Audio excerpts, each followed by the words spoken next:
Okay, so in the next part we're going to talk about the Vray Physical Camera. I'm going to explain you all the options and everything that the physical camera has in Vray, and also I'm going to explain you how the Vray Physical Camera or any digital camera is related to this. In case you don't know what this is, this is a film camera, so an analog camera. I don't know how good you can see it. It's all manual. It's working with a lens that it's a manual lens. It's a Nikon. I don't know if you can see it, made by Nikon.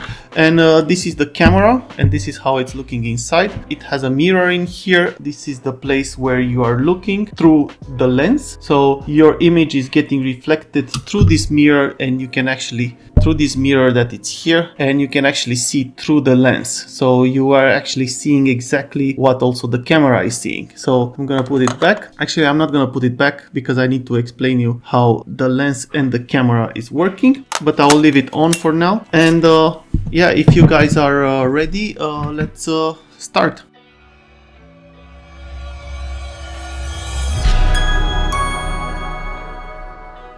And so as you can see here, I have my camera. If I go back and unhide all, this is the view from my camera in the scene, as you can see.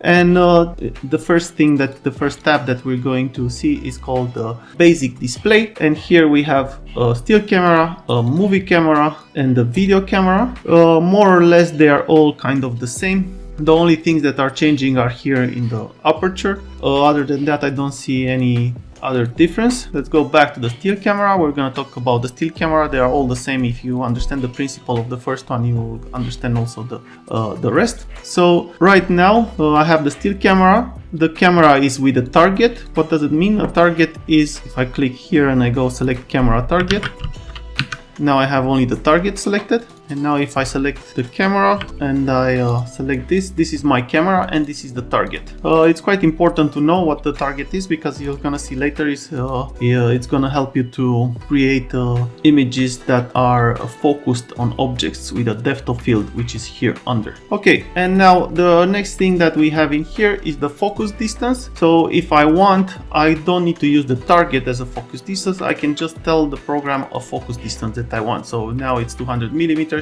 I can just change this focus distance wherever I want. So most of the time the focus distance is always related to target, but I can choose not to use the target as my focus distance, and I can just tell a focus distance to the program directly. Okay, show cone and grid. This means that in the moment that I'm going to select this, I'm going to see the grid and the cone. The grid is the red one. Well, all of them are some grids, and as you can see, the red one is actually focused on 200. So one is focused. I'm gonna show you later what are all these grids, and I can have it on show cone and grid when I select the camera, or I can have it always shown. So even though I'm not selecting it, it's still shown. And then I have never. Well, I don't want to show anything. It's never gonna show the grid and the cone, and cone only. And the cone is this pyramid in here that you can see formed by this grid and these lines in here that are going to the camera. So these are the basic display. And the last one, and probably the most important one, is show the horizon line. And if I click on this, you can't see anything in here, but if I go in the camera and I select my camera and click on show the horizon line, you can see the horizon line here.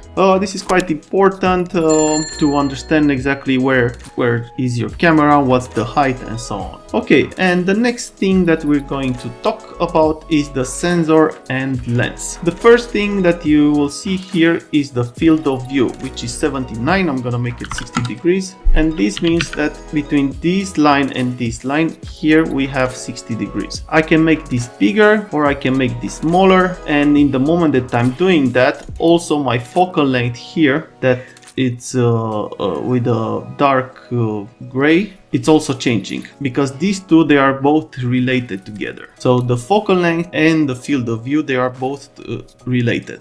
If I take the field view out, I can just write here a focal length. what is the focal length? Well, the focal length is directly related to the field of view, and it's related to the lens. So in this case, I have this lens here, and I don't know if you can see, but the focal length of this lens is 35 millimeters.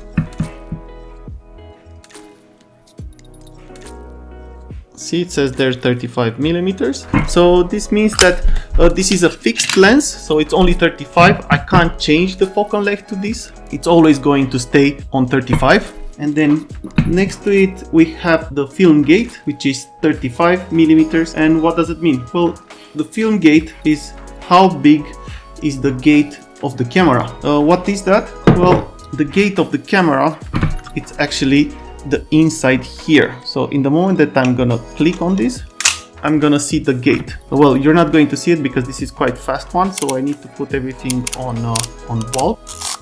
And this is the gate of the camera. So inside here behind we have a film, and this is the gate. So this is why we have there 35 millimeters, because the film is actually 35 millimeters.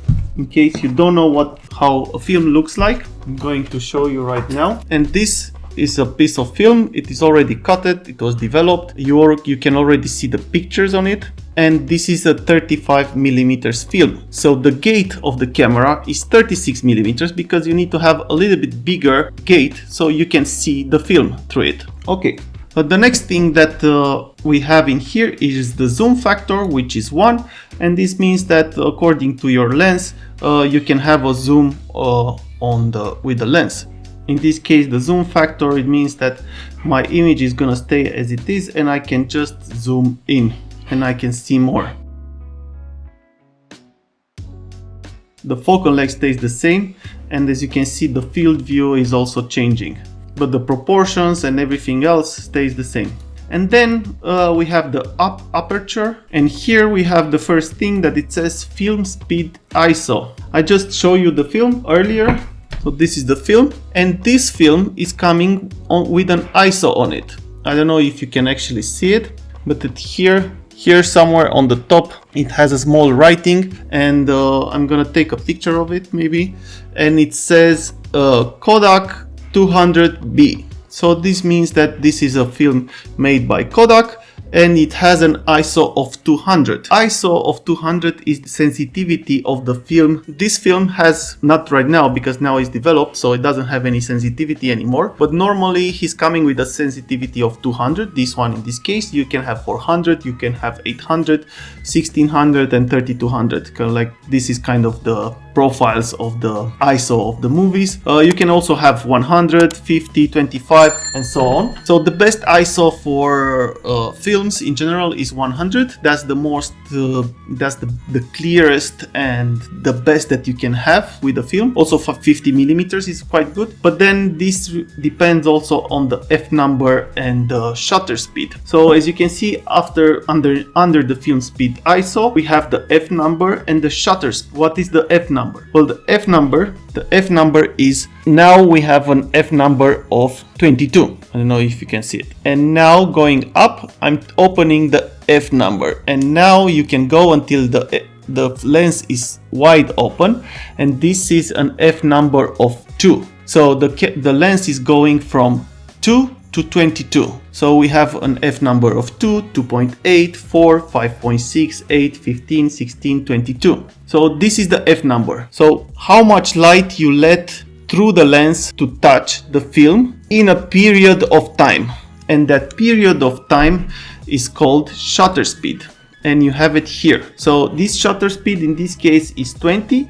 So this means that the period of time here is 1 divided by 20. 1 second divided by 20. And through this time, you're gonna get the perfect photo. Okay, so this is what is called a light meter. This one is from Sikonic, as you can see here.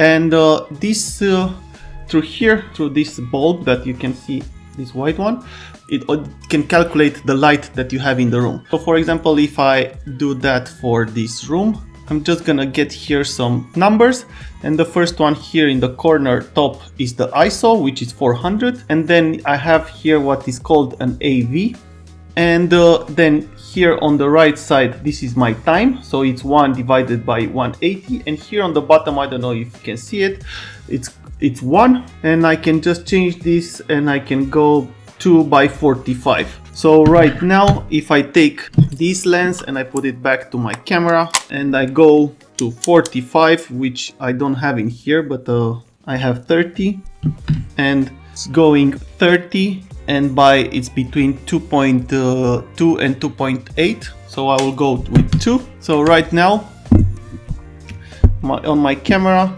I'm having here 2, the speed which is here on this, and it's 130, and now I can just shoot and get a good picture on my film, which is an ISO 400. So yeah, I hope you guys understood how these things are actually working.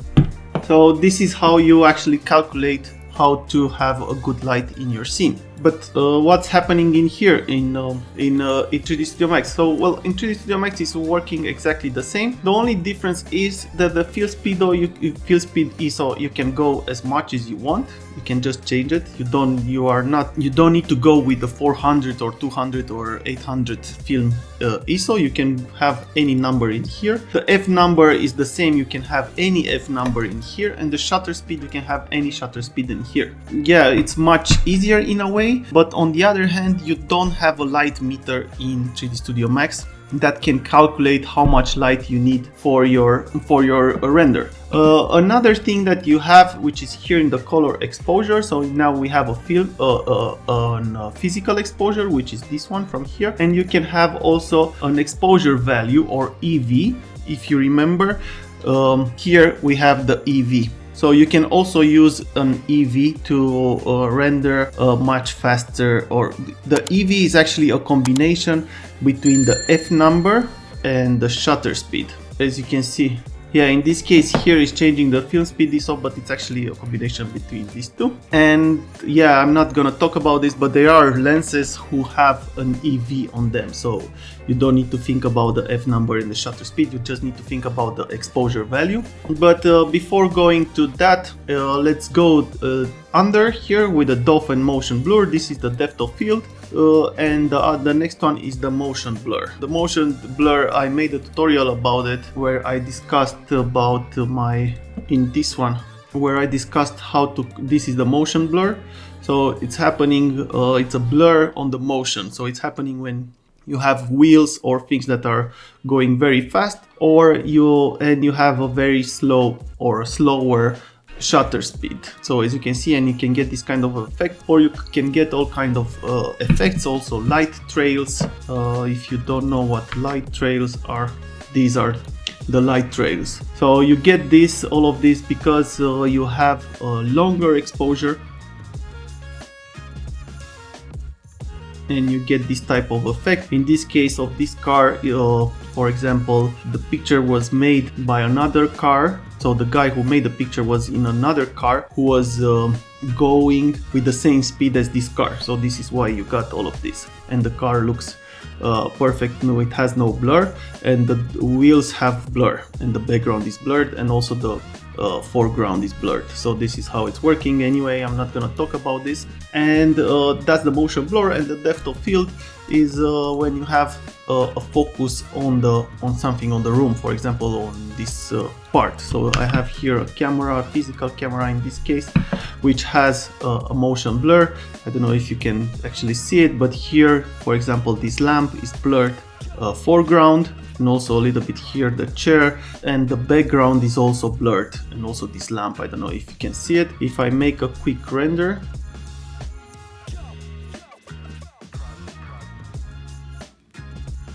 yeah, this render is not done. It's gonna take a while to be finished, but if I add the denoiser in here, you can actually see that this part here in the front, in the foreground, is blurred, and also the background is getting quite blurred. So this part in here with the tap and the sync is in focus. So this is what the depth of field means. The cool part about using a physical camera, which is different than Vray camera, is the fact that you can actually see the motion blur directly in the viewport. from this point of view, this is much better, which you can't have, I think, or at least I don't know, from the Vray cam. So to get a nice depth of field, you need to have an f number around 2.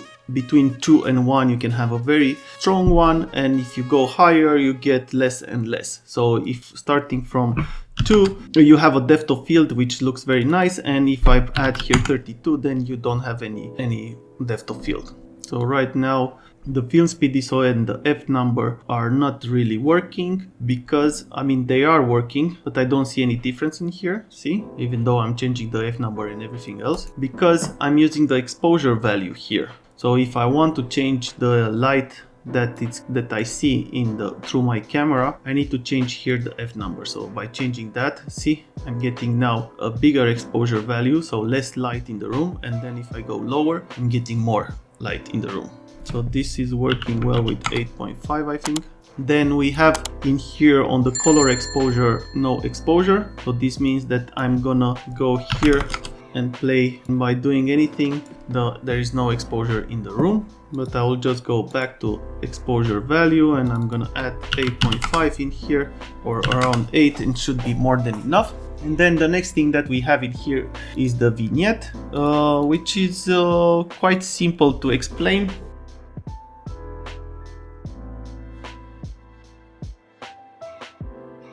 What this vignette actually doing, if I add one here, and I can add even more, this is what the vignette is.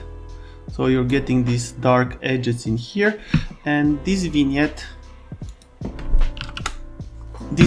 is coming from this thing is going in here like this, and in the moment that you are shooting, you don't let the sun to come through an angle into your lens, and you're getting all these dark edges because of this thing. So the camera are seeing a little bit of this, but in reality, being so close, it's just showing it at being a dark, it's just getting a little bit darker on the corners. So this is how the vignette is actually working. It's quite simple. So yeah, this is how you get a vignette on your image. As you can see now, I have a vignette of 1, so it's getting a little bit of darkness in the corners.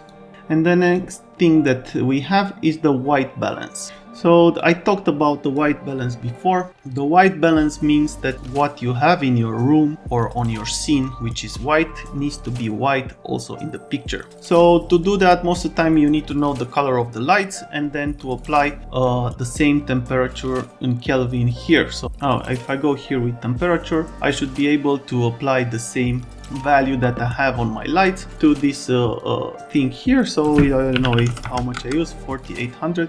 And now my image is getting much brighter and whiter. So this is quite a complex thing to talk about, because in reality you don't have only one type of light. You have different type of lights, and they can have different type of temperatures in Kelvin. So what it means is that the fact that you need to find the one that is most powerful in the room, try to apply that temperature to it. So in this case, I think we have these spots in here, there, and also the light from outside. As you can see right now, it became a little bit blue, so probably it's a little bit too much. Maybe 5200 is better.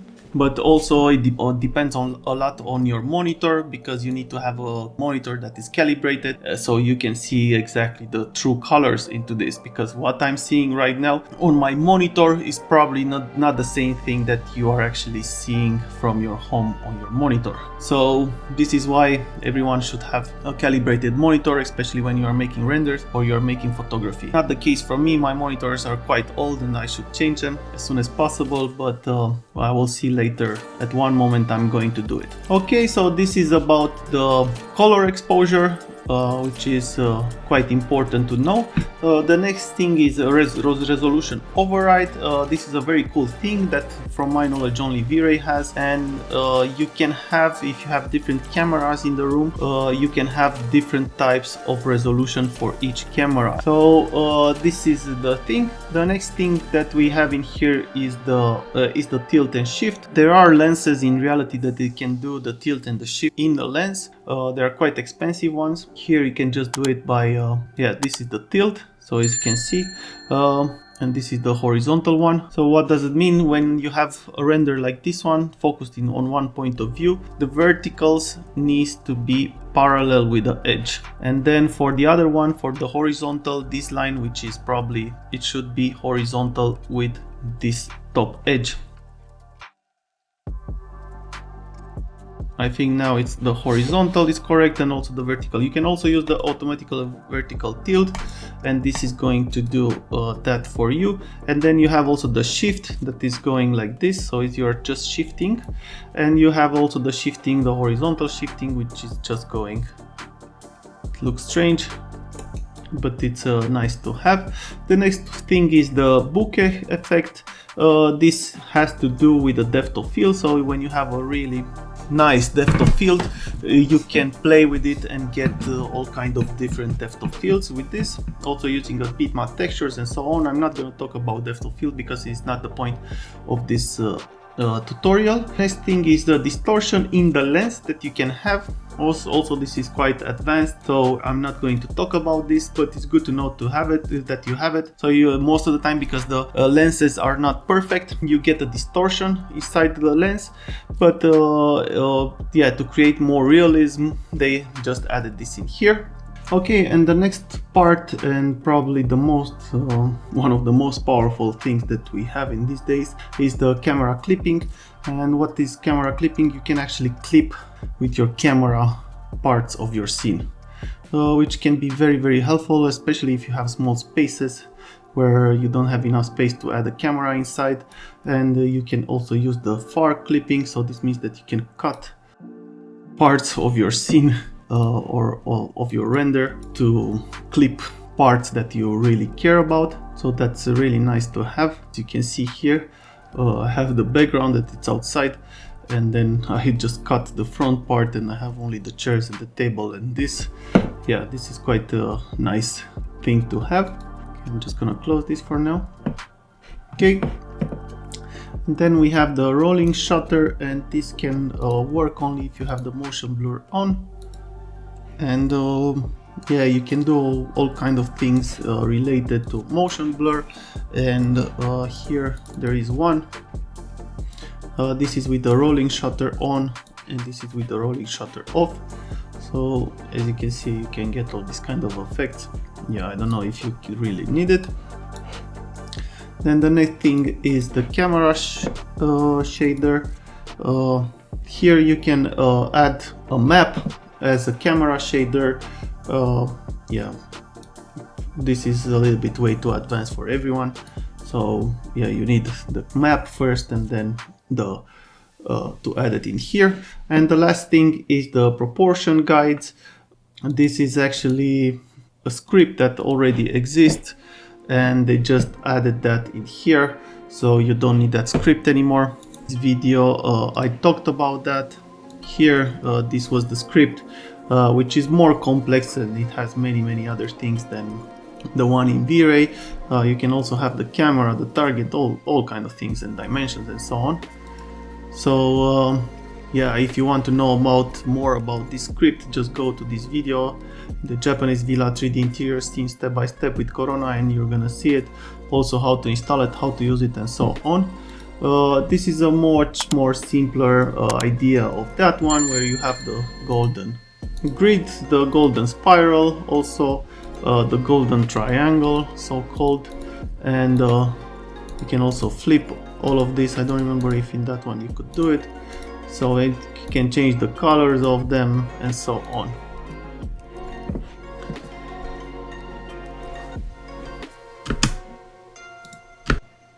Yeah, this was the episode for today. I hope you guys enjoy it.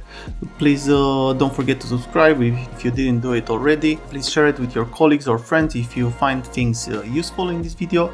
And also, if you have any questions about what we discussed or what I discussed here today, please let me know in the comments. I'm gonna answer as soon as possible. And also let me know in the comments if you want me to explain more things about how this Vray camera is actually working. I can make more videos about it in the future, or or how to use it in different scenarios. And also, as you already saw, I made here a new scene from scratch starting with ArchiCAD, doing the big lines in ArchiCAD and then importing everything in 3D Studio Max, and then making the furniture and adding the furniture, adding lights and so on. I'm also talking about the Vray tabs, explanation about Vray and so on. So also Vray materials, how they are working. And yeah, this video is gonna come in the future. It's quite long, so I still need to edit it and to upload it for my patrons first and then for you guys on YouTube. So if you liked it, please thumbs up. If you find it useful, share it with your friends, and see you in the next one. Bye.